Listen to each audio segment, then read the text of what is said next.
Welcome to Oncology Today, optimizing the management of metastatic BRCA-negative, triple-negative breast cancer. This is medical oncologist Dr. Neil Love. For this program, I met with Professor Peter Schmid from the Barts Cancer Institute in London. In addition to this interview, there's also a corresponding video program featuring Professor Schmid's slide presentation.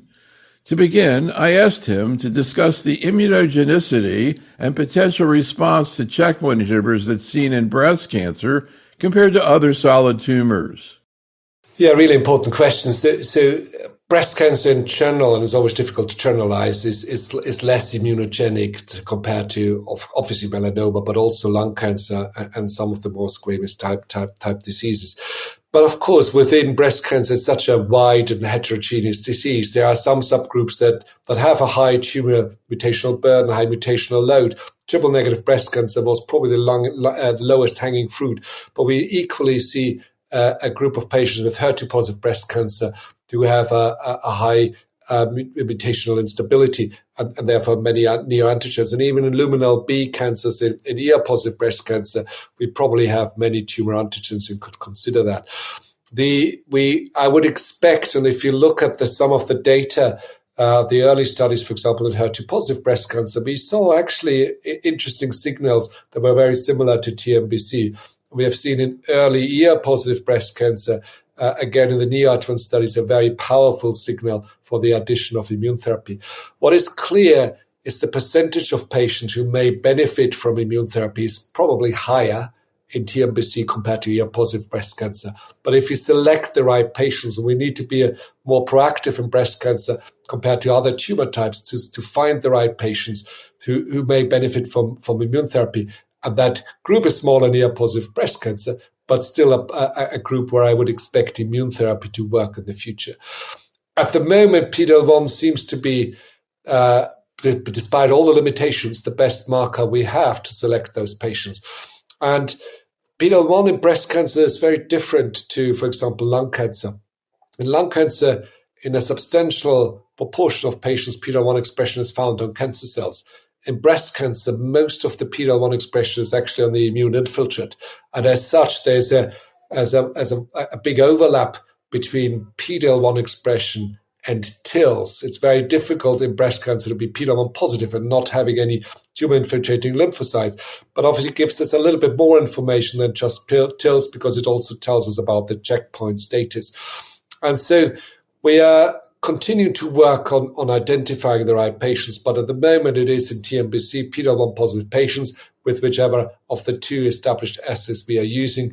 TNB is less relevant, but because it's generally much lower compared to other subtypes. But of course, in those rare patients who have a high TNB, immune therapy can be considered. And if they have TNBC, they usually are also PD-L1 positive. Have you seen any MSI high breast cancer? We do, but relatively infrequently. Similar to the tumor mutational burden, it's a small subgroup of patients, but they can be treated with immune checkpoint inhibitors per registered indication. But the experience with this in breast cancer is relatively limited at this point in time. So another sort of global issue I was thinking about as you were talking was about ADCs. And I don't know if I'm like the last one to sort of get this, so to speak, but, I remember when they first came out and the whole idea, the Trojan horse, and that the chemo that was in there was much more stronger and more toxic. You couldn't give it systemically and that whole model. And then we started seeing trials. And, when I take a step back, and it was only recently that I started to realize that in general, ADCs are more effective than systemic chemotherapy, not just in breast cancer. I know it seems kind of obvious, and also I think in general, although maybe the toxicity profile is a little bit different, that they're less toxic, less need for discontinuation than systemic chemo. Do you think that broad sort of, observation holds? So I think the first part, definitely. We ultimately can give we can give more targeted and higher doses of chemotherapy into the tumor. And that's what drives ultimately the efficacy. So it's a targeted treatment, but I would rather describe it as targeted chemotherapy, and that allows us to give more effective dose into the tumor. In terms of is toxicity higher or lower, that's a difficult question, because if you look at how these drugs were developed, we use very similar criteria to standard chemotherapy, looking for maximum tolerated doses.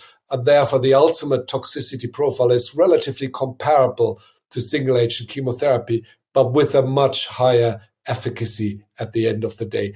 And what is really important for me is that is the learning curve. And I said this twice during my talk, but I don't think we can mention it often enough. We need to learn to work with our tools as oncologists. And ADCs are new tools for us. And when you first work with ADCs, you may experience side effects, and we may not manage them as well as we could do. Now, we have several years of a learning curve now, for example, with SG or with TDXD. And I can tell you, patients who are getting this treatment today are having a much better experience than 5 or 7 years ago. And many of the side effects we used to see are much, much better managed and controlled. Yeah, I noticed you mentioned that you feel like diarrhea is not much of a problem with sacituzumab using, I sound like you were saying, preemptive antidiarrheals, which I know was actually studied in a trial, but I am curious because I've heard other people say, oh, diarrhea is really not a problem. We don't need to treat it preemptively. Do you generally treat people preemptively, and what do you exactly do? So one of the things that probably has helped with this is we give patients very effective antiemetic prophylaxis. And a lot of the antiemetics cause constipation. And as a result, we already reduce the incidence of diarrhea. And then we don't start prophylactically on loperamide, but patients have loperamide at home, and with the first loose bowel motion start on loperamide. And as such, it doesn't really get to grade 2 or grade 3. And with those two measures, very early intervention with loperamide, but also more effective antiemetics, which have a constipation potential, we see less diarrhea these days. That's really interesting about the antiemetics. I wasn't aware of that. Another issue with SG, and again, preemptive strategy has been looked at here, is the use of growth factors. How do you think through the issue of neutropenia with SG? Do you view patients with a lot of chemotherapy or prior neutropenia differently? And how do you actually prevent and manage that with SG? So there are obviously different strategies applied in different countries and different hospitals. What I prefer doing is primary prophylaxis, and we can argue whether it needs to be a primary or whether it can be secondary. But I think in these pre-treated patients with TNBC, primary prophylaxis is certainly not wrong. And we give short acting GCSF between day 1 and 8, and then long acting after day 8. And with that, our risk of neutropenic complication has gone down substantially. I think that's also obviously helped by the lower rate of gastrointestinal symptoms, which is often a driver for neutropenic fever. And therefore, we see very little these days. I'm also going to bring up Dato-DXd and triple-negative breast cancer. As you mentioned, it's approved now in ER positive, and there you have the choice of SG and a Dato, which I'm curious about. But sort of sticking to triple-negative, first of all, any thoughts about when we're going to see first-line data with Dato and triple-negative? Do you think we might see something at this upcoming ESMO?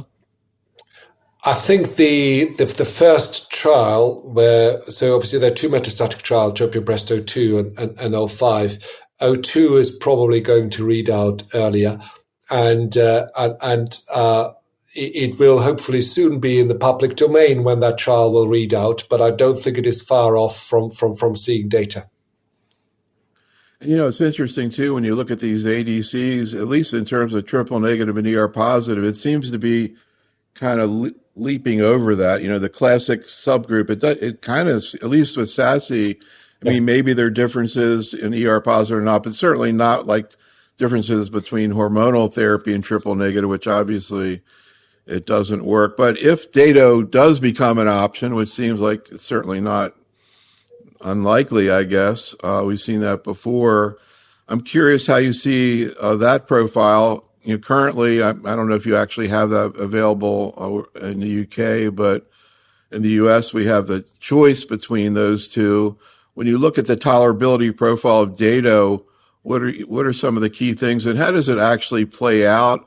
I'm particularly interested in your experience with mucositis. Yeah, so it's as you said, they're very different drugs. They target the same target, they have the same class payload, but are very different drugs. With SG, it's neutropenia and diarrhea probably at the forefront. With Dato-DXd, we think more of stomatitis and maybe a little bit of keratitis. Although keratitis or dry eye has actually, with more experience, not been a big problem. Stomatitis, we're working on mitigation strategies, and our early experience with that is quite positive. But I'm sure we will learn more as we continue to use these drugs more. So we use prophylactic steroid mouthwash, but it also a magic mouthwash, and ultimately optimal oral care is key. Avoiding localized infections, using optimal hygiene, using a soft toothbrush, using mouthwash, using oral steroids can reduce that incidence and severity of mucositis. We've also explored the use of ice chips during the infusion, which can again reduce some of the exposure. The consideration here is not to do it too short, because in contrast to chemotherapy, the half-life is a little bit longer. And therefore, that's possibly why we see slightly mixed results. In some patients seems to be very good, in other patients slightly less. But I think I'm confident we will get better at managing this side effect as well, as we have managed to get better with managing fatigue or nausea with T-DXd or diarrhea with SG. Just want to compare notes to what I heard in the last couple of weeks from one of your colleagues, Dr. Erica Hamilton, about the mucositis. She really strongly emphasized the issue of preventing mucositis. She said once the mucositis is there, it's very difficult. Patients, according to her, they get started, they don't have mucositis, they stop using the mouthwash, they get into problems. I hadn't heard that before. Is that your experience? So I would agree. Start as early as possible. Prevention is always good. What's interesting, it's as at the moment it's not an easily predictable pattern. It's a small percentage of patients who get stomatitis, but in those patients it can sometimes be slightly tricky to manage, and that's why it is key to start patients on early prevention, but also early intervention. So I'm also curious about your approach to the HER2 low ER negative patient, and we could call them triple negative, I guess, but an ultra low, where I don't think we really actually have data with hormone receptor ultra low, but I'm curious for practical purposes. And again, particularly kind of putting aside, I don't know what kind of regulatory constraints might be there, but if you think about it purely from what's good for the patient, how would you think through the issue of sequencing, obviously, particularly the issue right now of sacituzumab versus T-DXd, HER2 low and ultra low? There's ultimately no right or wrong in TNBC. But if I look at Ascent, the trial is a more than 500 patient phase 3 trial just in TNBC, which has a substantial benefit in PFS and overall survival. Now, the T-DXd data are based on just over 60 patients as a subgroup of the Destiny Breast 4 trial. Those 60 patients obviously have an impressive benefit that's totally consistent with the benefit of the rest of the trial. But the overall level of evidence is probably a little bit higher at the moment for SG in TNBC. And that's why my personal bias is at the moment I use for TNBC SG first and then T-DXd later on. Whereas, for example, for ER-positive breast cancer, I do the other way around. And I hear a lot of people saying that. Any difference if the patient is very symptomatic, you really need the response? Do you think SG and triple negative offers the same response rate as T-DXd and HER2 low? So from what we see, I would say Probably, yes. It's always difficult to do cross-trial comparison, but the ASCENT trial, I think it's key to look at your control arm. The control arm was only 5% there, so it was a 7 times higher response with 35%. In the Destiny Breast 04, patients were markedly less pre-treated than in ASCENT, and that's why the response rates possibly are higher, reaching almost to 50%. What is very clear, if you need to achieve a quick and high response, then an ADC seems to be better than chemotherapy, regardless whether we say data or TDXD or SG. You also showed some interesting data, kind of look like a sequence. It might be better to start with TROP2 or SASE and then go to TDXD when you showed the, I guess, comparative data. Do you think there's any biology behind that? And do you even think it's real? I'm not sure it's real. What I would say is we have one really good shot on goal with a topo-1 ADC. And one of the topics we haven't touched yet is target expression. When we look at the data, I didn't include this for SG. Of course, we know the higher the TROP2 expression, the higher the response. But the reason why we're not pre-selecting patients by TROP2 is because even with low TROP expression, SG was better than standard chemotherapy. And it's the same in HER2. If you look at HER2 high, the response rates are higher than in HER2 low, but it's still in HER2 low, TDXD better than standard chemotherapy. Now, if you take what I say, and so we have one really effective shot on goal, maybe in the future we need to be cleverer in the way we are selecting patients for their first ADC treatment. And if you have a patient with relatively high HER2 expression, but very low TROP2 expression, and you know your first ADC is giving you the maximum benefit, maybe that's a patient where in the future we should think about TDXD rather than SG, and vice versa. But at the moment, this is all done based on gut feeling, and there's no clear rational behind there how we select patients for that.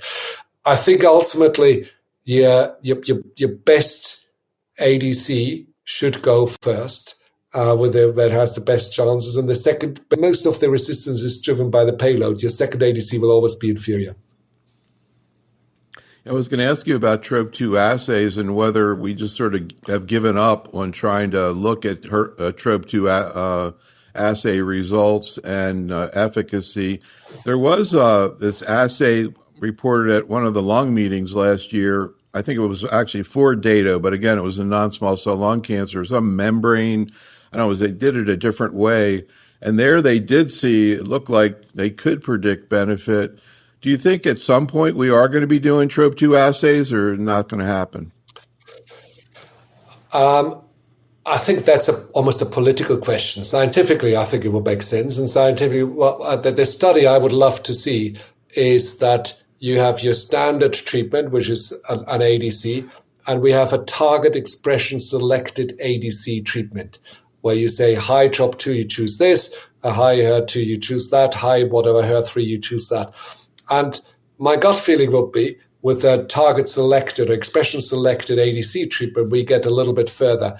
But of course, these are studies that go across multiple compounds and are probably, as most of the studies we are not funded by universities or by research organizations, but more by the manufacturers, are probably studies that are not going to happen in that way.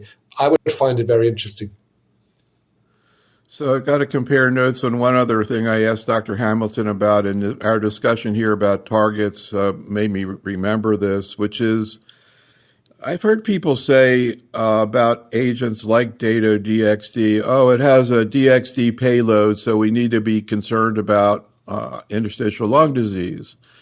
And I asked Dr. Hamilton, is that really true? Or is the ILD that you see with TDXD more related to more HER2 receptors in the lung?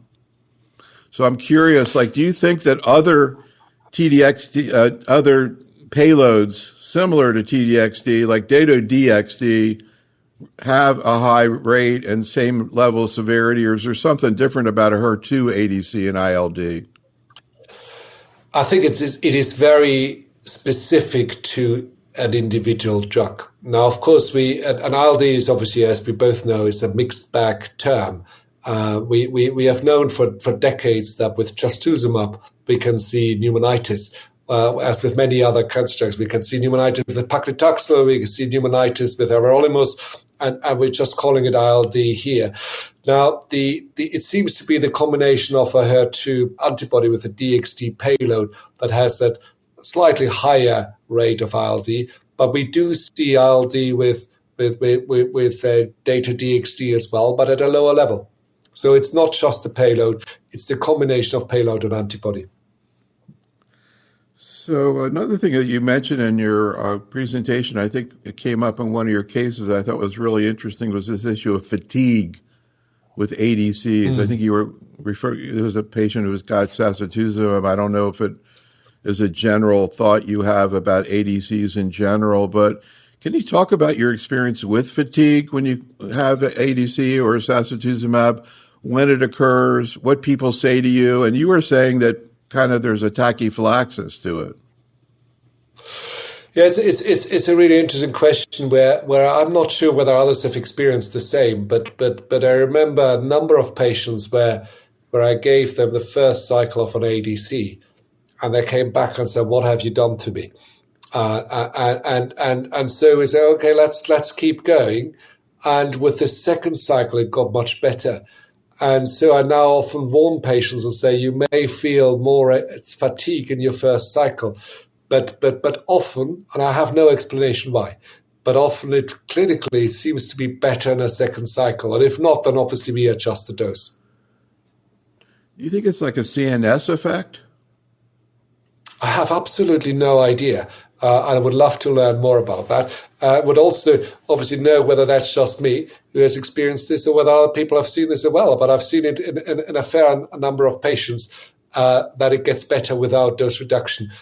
But we do then reduce the dose if it doesn't get better. Just out of curiosity, do you see more insomnia with ADCs? So, I mean, insomnia is a difficult symptom again, and it's in breast cancer patient something we see very widely distributed. Starts with endocrine therapy, menopausal symptoms, but it also starts with when we give chemotherapy with the use of steroids, and so as we give effective triplet antiemetic therapy that usually contains a steroid, and therefore difficulty with sleeping is very common, at least in the first 2 or 3 days after treatment. I haven't noticed that this is particularly bad with ADCs compared to chemotherapy. That isn't on my radar at the moment. So we want to hear more about your thoughts about ASCENT-04, which, as you mentioned, was just presented this summer at the ASCO meeting. Can you talk about your global take on that? And, putting aside regulatory issues, is that a strategy you would like to use now, or do you want to see more data? So I'm obviously biased as I was part of that trial. I think it's a really important data set. But I also think it is worthwhile waiting until we have everything together. What is for me really encouraging is that long duration of response is a 7 months delta. On the other hand, if you look at the second, third line data with ASCENT, we also got a quite significant delta there. And I think it is clear the combination works. It's clear we have a very high activity in the first line setting. But similarly to TDXD and ER positive breast cancer, I am at this point in time not convinced every single patient needs to have this drug right at the beginning. I think everyone needs to be offered sacituzumab govitecan over their course of disease, but in some patients it may be second or third line, in other patients it may be first line. In those patients who do get it first line, either with an IO or sounds like maybe even without an IO after we see the new data coming out, how does that affect your thinking about further lines of therapy? Well, that is the interesting question, is how well will patients respond to second, third, and fourth line treatment? And do we play one of our best cards at a time when we may not have to play it? Now, we can all both think of patients who have very aggressive disease and where we have this one shot on goal and where clearly an ADC and immune therapy may be the right strategy. But we can also think of patients with slightly more smoldering disease where as the cancer becomes more resistant, it's even more important to have an effective treatment. What I find really interesting, and again, if you divert from TNBC to ER-positive breast cancer and look at the differences in response rate in the first-line setting, second or third-line setting, one thing that's a striking feature, actually across all programs, is how high the response rates are with ADCs.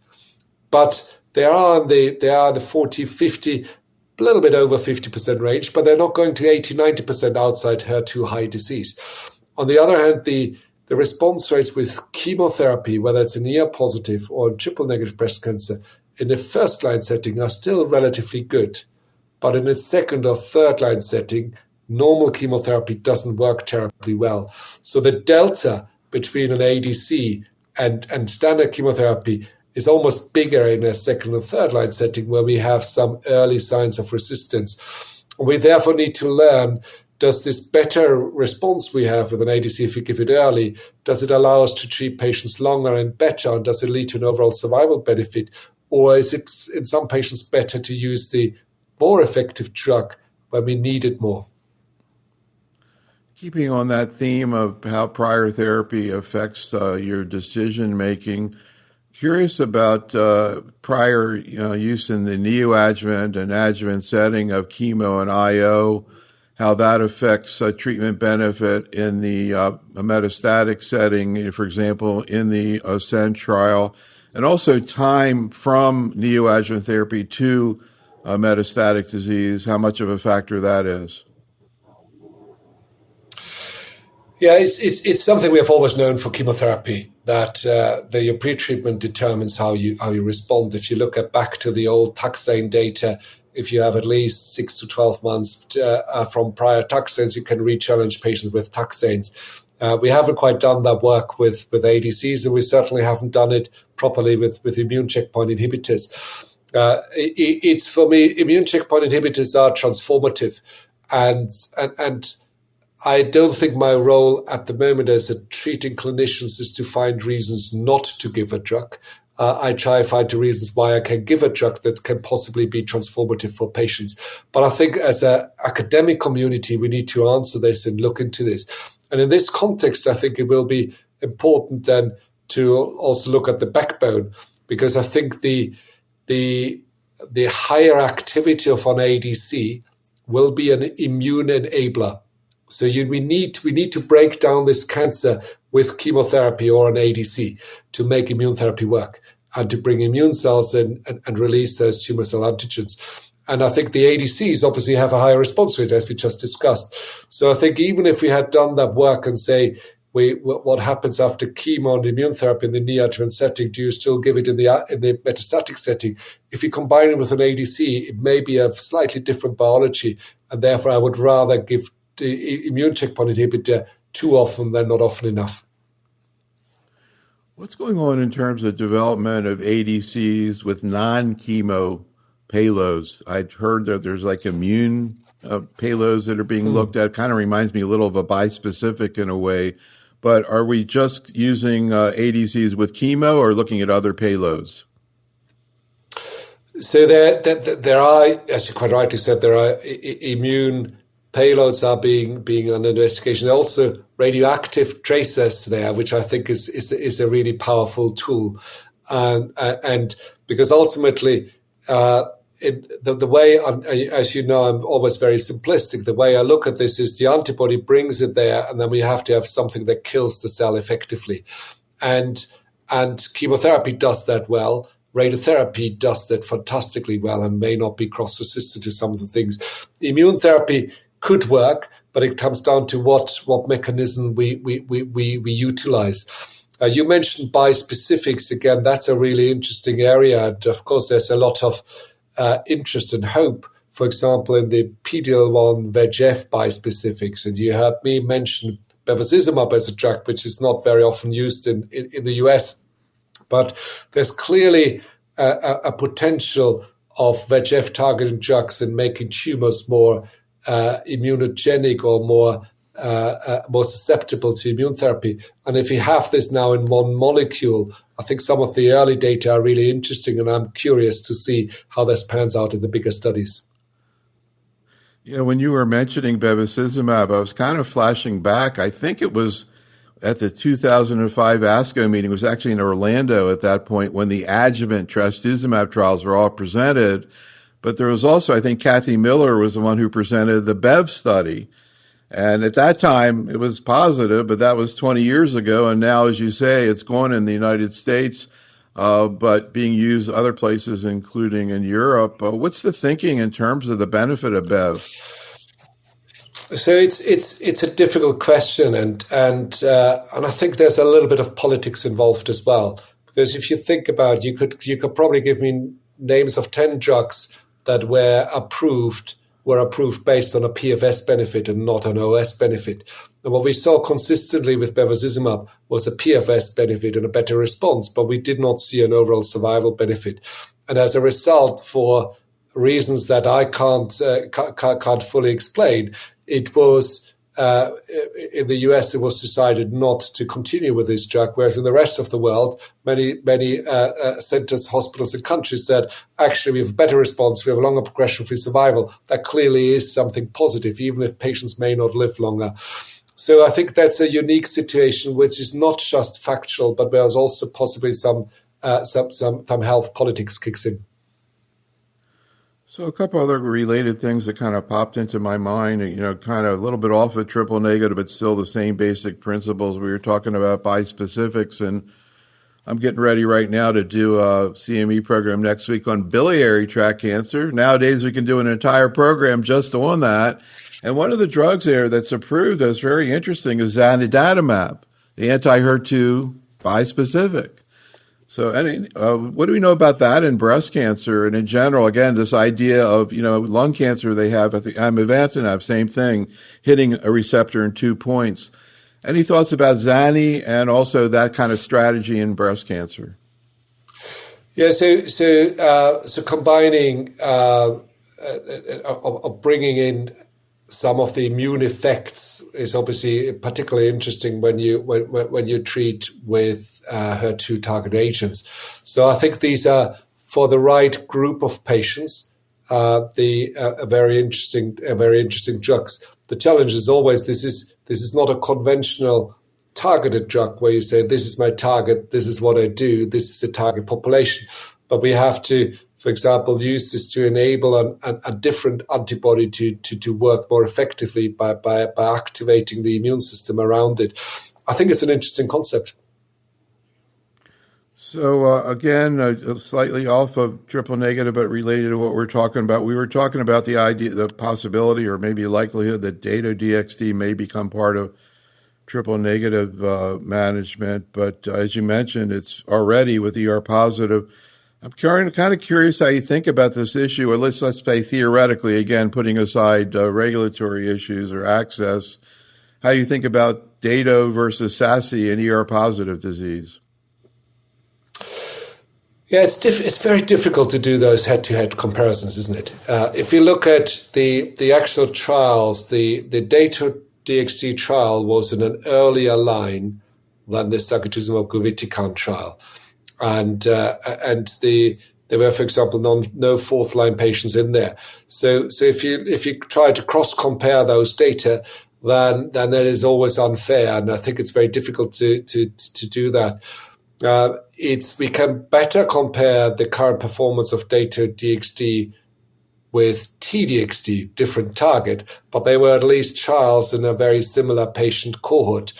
And the T-DXd data I've always been very, very impressed with, whereas where we also see a very clear signal in OS, which to date we haven't seen with Dato-DXd in ER-positive breast cancer. So I think for me at the moment, the front runner in ER-positive breast cancer is T-DXd, personally, as a first ADC. And then at the moment, as second ADC, yes, one can use Dato-DXd, but a lot of people feel a little bit more comfortable using even if it's the same class, still a slightly different payload. Therefore, would go from TDXT to SG. Now, I think that's a short term where we do this, because I expect other payload ADCs to come into that space, that we have better sequencing strategies. So I can't sit down and talk to you and not bring up the issue of DB09, which was just presented at ASCO also. Curious about your thoughts, and again, about, based on the data we have right now, is this a strategy you'd like to use, and how would you use it? So TDXT and HER2 high or HER2 positive breast cancer is almost a once in a generation drug, isn't it? We have seen activity there we hadn't seen in HER2 positive breast cancer before. And there are various ways we can look at this, and obviously the data are very impressive, and it's clearly a better strategy in a first-line setting.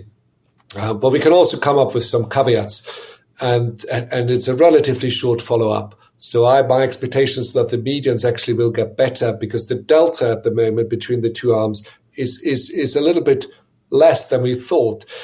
The TPH, so the control arm, clearly seems to have overperformed a little bit. I've never seen a study where this regimen had a 28 months progression-free survival, which is a little bit unusual, and that obviously makes that delta look less than it is. What I'm looking at is what also is missing in this trial is the strategy we adopted after Patina to give CDK4/6 inhibitors to those ER-positive patients who respond well. So all of that is sort of the long-winded explanation that I probably wouldn't use it yet in all patients. But for example, in ER-negative patients, aggressive disease, I think it's a fantastic strategy even now.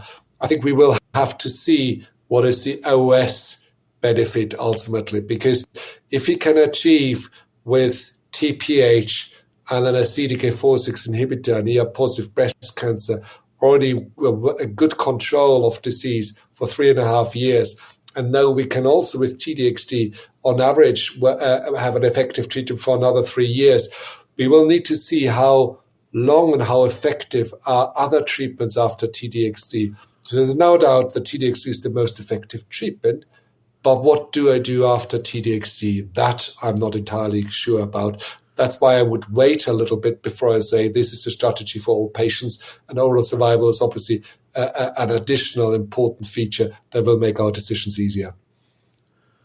When this all gets fleshed out, I guess maybe a couple years or who knows longer, do you think pertuzumab's still going to be there, or just TDXT alone?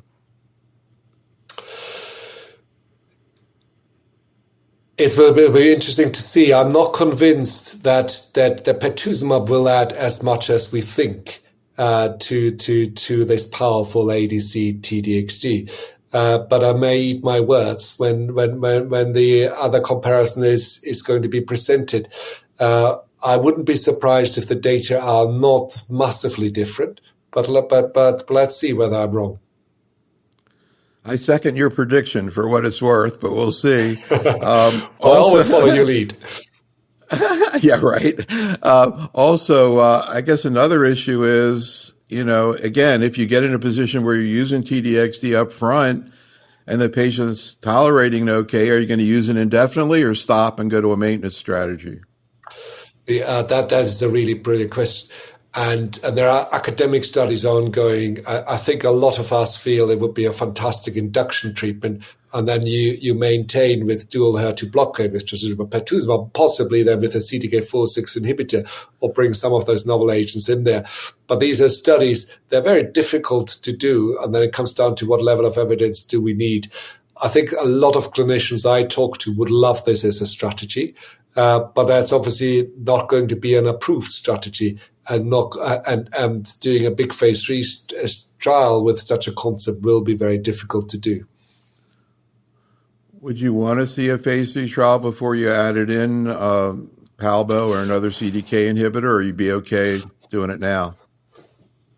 So I think the situation in the US is slightly different to other parts of the world. We are always very limited in what we can do based on evidence, and so If you ask me, what do I feel is a great strategy, I would say it definitely is a great strategy, induced with TDXD, and then being trastuzumab, pertuzumab, and endocrine treatment with CDK4/6 inhibitors, maintenance treatment.